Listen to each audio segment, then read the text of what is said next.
Well, if you wait 5 years to try to figure it out, you're never going to get there. You know what? I was wrong. It is your laziness keeping you where you are. However, it's not how or where you think it's coming from. Psychologically, you've misplaced it, and it's time you address it.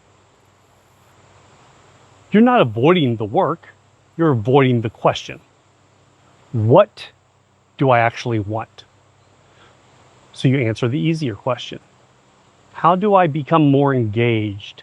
How do I try harder? How do I be better at the job I'm in right now?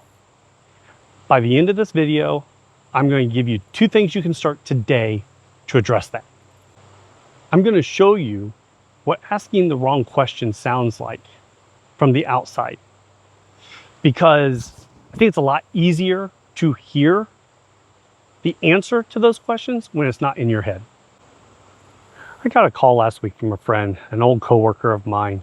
Let's call him Tom, right?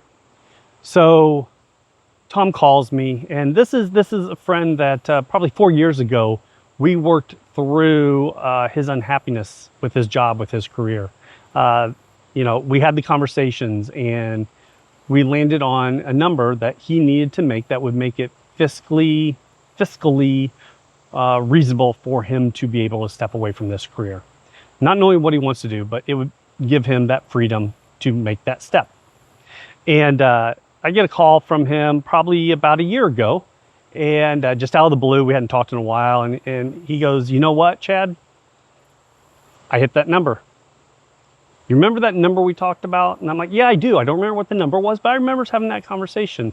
He goes, "I hit it." I'm like, "Great. Now what?" Because I don't know, but I've got to change what I'm doing.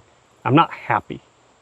And, this is where 82% of the people over 45 that make career changes find it successful. 82% that actually take that step, right? Talked about it before. But do you remember that number that actually do it? Only about 7% of the people do it. And we start talking through how things are going for me. Have I made more videos? How is trading going? And I turned the question back to him. He said, "I just don't care. You're 4 months into this job. I already know you're not happy, but you just don't care." He's like, "Yeah, I've got a few vacations planned this summer, some other activities to do. So I'm just going to get through the summer, and then we'll see about maybe what I do." And I said, "Well, what are you going to do? How are you going to change it?" And he had a few opportunities, but they were in the same field, doing the same thing, just a different company. There's many studies out there that show if you just change jobs, if you just job hop, that doesn't address the issue. You've got 6 to 12 months in that new job before discontent falls back into place. That honeymoon is over. He's been in this job for 4 months. It's already over. If anything, it just accelerates if you go find another job. And don't change the underlying issues of what's causing this uncontent, unfulfilled reason around your career. So we're having this conversation, and he literally says to me, "Maybe I need to trick myself into believing I need this job." Trick myself. That's not a plan. That's an excuse to move a deadline. Because maybe in 5 years, I'll have even more money and I'll feel more comfortable.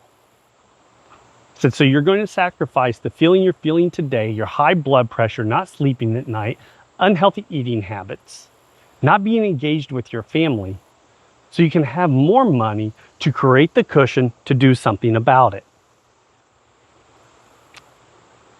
I asked him, listen to yourself. Does that really sound like the right plan to you? I asked him, so what are you going to do in 5 years? Okay, you don't have double the money you have now in the bank. In 5 years, what are you going to do? I don't know. Well, if you wait 5 years to try to figure it out, you're never going to get there.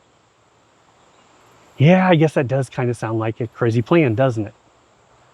Yeah, it does. So So what can Tom start doing today to address what to do in 5 years? These are the two things I want you to do starting today. The first one is sit down and write out a list of things you like to do. I don't care what it is. It could be sleeping.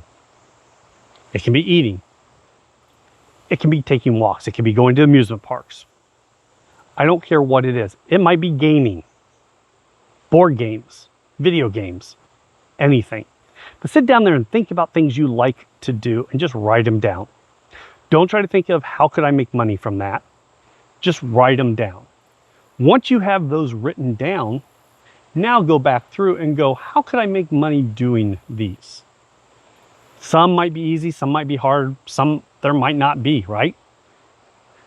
But this is one thing about YouTube, and I fight, do we talk about my YouTube journey? And I think I'm going to, because I want to start posting more often, which means, not that my content's great now, but it could go downhill. I might repeat myself some, but I think it's important to also document what's going on here, because much like you watching this, yes, I found trading that helped me supplement my income, but I also want to do YouTube because it's I don't want to say it's a passion of mine.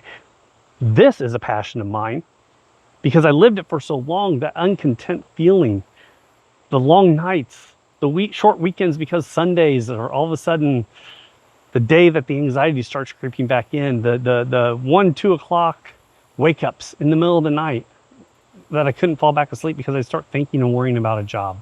So it is a passion of mine to talk about these things and help other people get through it, right? So I want you to just think about all those things. And maybe a way to earn money is by creating your own YouTube channel. That's why I went off on that tangent. But it could be something else. It could be going back to school, getting an accreditation, doing something differently. It could be trading, learn how to trade, right? I'd love to talk about that. So stop being lazy and challenging yourself and go find a more fulfilling life.